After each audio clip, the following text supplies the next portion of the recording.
How's it going, people? Jack here and welcome back to the Chill Zone, where we occasionally do cover some wacky scientific inquiries, such as the one presented by Kuskusa today, that is, what if it rained bananas for a single day? This is the type of high thoughts that you will have with your friends on a way too tired evening. I do not smoke pot, although it would have been very fitting with a previous Kuskusa episode that we had on the channel in the past. But funny enough, this has been a thought that I have had, but with a different twist in it. It was diamonds when we made calculations for these, but bananas is kind of nice because we were talking about both solving world hunger, at least for a little bit, by enriching people in potassium and also killing them. But that's not up to me to worry about. That's what the funny bird is going to be talking about. So let's check this out. Today, we're answering the stupidest,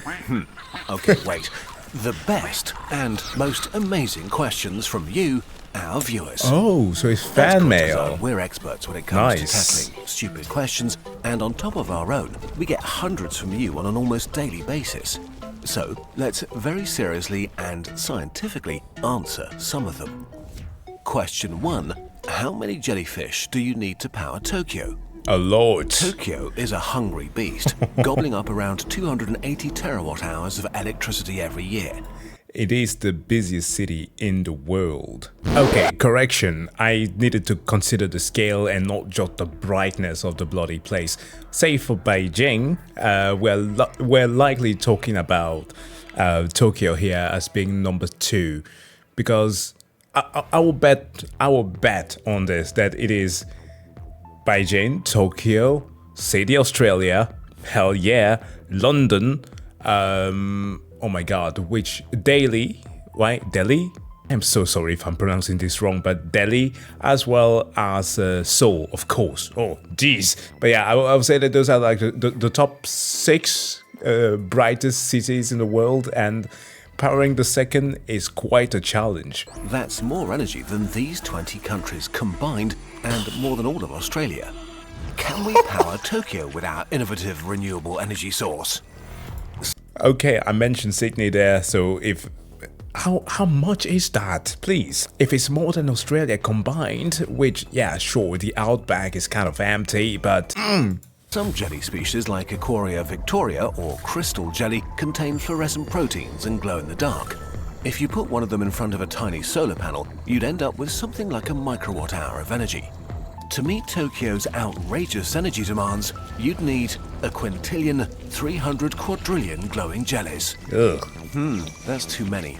Can we use bigger ones? Yeah, I see. They are rightfully not mentioning the myth of jellyfish creating electricity. They are not eels. A misconception that I too used to have as a kid, so it's fair enough. How about Nemopilema nomuri, the Nomura jellyfish?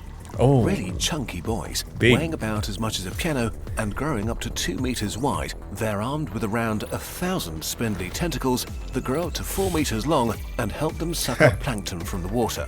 In recent years, their numbers have been exploding, wreaking havoc on local ecosystems. Using these fridge-sized jellies to power Tokyo will finally give them something more useful to do. They don't glow in the dark, but jellyfish are kind of electric, aren't they? No. Unfortunately, no. If you've ever been stung by a jellyfish, you know it feels like a painful electric jolt. But the pain actually comes from hundreds of nematocysts inside their tentacles, tiny dart guns filled with venom. So, how do we get energy from Venomous. jellyfish? We'll squeeze it out of them with the power of piezoelectricity. Piezoelectricity is Like an electric stepping? charge that builds up in certain solid materials like crystals or bone when you stress and squeeze them. For example, a quartz crystal is made up of positive and negatively charged atoms arranged in repeating pyramid shapes. Their charges usually cancel each other out. But if you apply enough pressure, atoms shift out of place and the pyramids become kind of wonky. Positively charged on one side and negatively charged on the other, like a battery. Right. Together, they add up to a charge across the whole crystal. Piezoelectricity powers sonar, times quartz watches, and some nightclubs use it to keep the lights on just from the stamping of dancers' feet.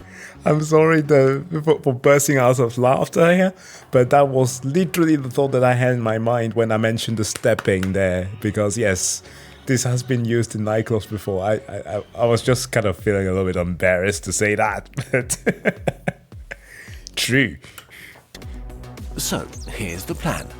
We'll create a ginormous battery from jellyfish by harnessing the hypnotic movements of Nomura's hundreds of long, thin tentacles. First, we squeeze our jellyfish, one tentacle at a time, into a kind of wetsuit made from nylon 1111, a cutting-edge material that's been optimized for power production and has the same piezoelectric properties as quartz. Next, we watch as each twitch of a tentacle bends the tiny nylon nanofibers of the jelly suit, converting its movements into electricity. All we need to do now is to plug our jelly into a current collector with a copper cable to be utterly disappointed. Yeah, Even that's with not a around lot 1,000 tentacles wrapped in energy-generating nylon, the electricity generated only adds up to around 1 watt or 10 kilowatt hours per year. Okay. Enough energy to run your laptop for 20 days. Not bad, but we want to power Tokyo here. We need more jellies, way more, about 29 billion. Sounds like a lot, and it is, but right now there are 27 billion chickens alive on Earth, so it's mostly a matter of motivation on our part. A single Nomura can produce millions of jelly babies a month. That's really dark. That's really, and then how do you allocate them? And also, you probably can't see it from my face now, but we have Dory down there, who is also very poisonous, or venomous is the word here. And yeah, Finding Dory actually should have been a film about her, you know, dishing them, not hands, but fins. And with enough plankton to eat, they can grow from the size of a grain of rice to the size of a person in less than a year. If we want to breed a lot of them and fast, all we need to do is basically empty the Pacific of plankton. And of course, we'll need space to store them all. Giving each Nomura a cube of space measuring 5 meters on each side sounds generous, but it barely contains the tentacles. All those jelly cubes add up to a tank that's about 7 times the total volume of Mount Fuji. With all those tentacles and cables, our biggest issue will be short circuits. We need to insulate all 29 billion cables. And don't forget the tentacles themselves. Now, even if the jellies get tangled up, we can maintain a steady power supply for the good people of Tokyo. Okay, so they really thought this through. It's like when a friend comes to you with a stupid question and you don't want to tell them it's stupid. So you provide them the evidence, but also kind of makes them feel bad as to, you know, completely divulging how stupid the plan is. Not just through the sheer magnitude of it, but also like the ethical means of torturing the jellyfish and all that, which is kind of analogous to some of the things that we tend to do. For example, in the current discussion of AI, of how it is that we're building all of these servers and, well, the resulting effect of those actually on emissions. So, yeah. Great job, Kaskasat. Always sprinkling that existential dread around. In reality, of course, our jellyfish power station would be pretty difficult to maintain. Nomura would probably die constantly and need to be replaced. And the cost of building this whole mess and killing the ocean to feed them would be like spending $1 million to buy a single dollar bill. We're not saying any of this is a good idea, but now we've done the maths, there's nothing to stop you from giving it a try. Okay, bring on the next totally dumb, completely reasonable question. Question 2. What if it rained bananas instead of water for a whole day? Okay, so first we tried to calculate what would happen if for one day every single rain droplet was now a banana. Turns out, in a storm, several million raindrops can fall on a single square meter, which stacks quickly to the equivalent of a banana asteroid smashing into the planet and killing all life. While fun, this is a bit too much. Instead, let's take the average volume of rain that falls on our planet in a single day, about 1.33 trillion tons of water, a massive wobbly orb of water 14 kilometers across. Oh, that is an interesting size. And also, what is 80% of 2 Mount Everests? right?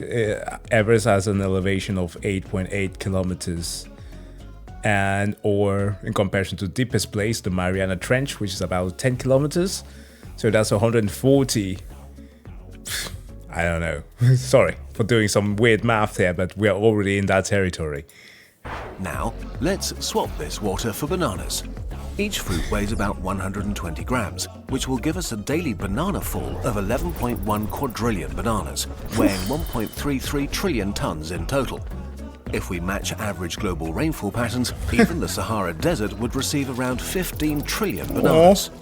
If a medium-sized banana has about 105 calories, 15 trillion Sahara bananas alone could already feed the world's population for over 2 months. For the world as a whole, the calories of all rain bananas add up to a grand total of 1.2 quintillion calories.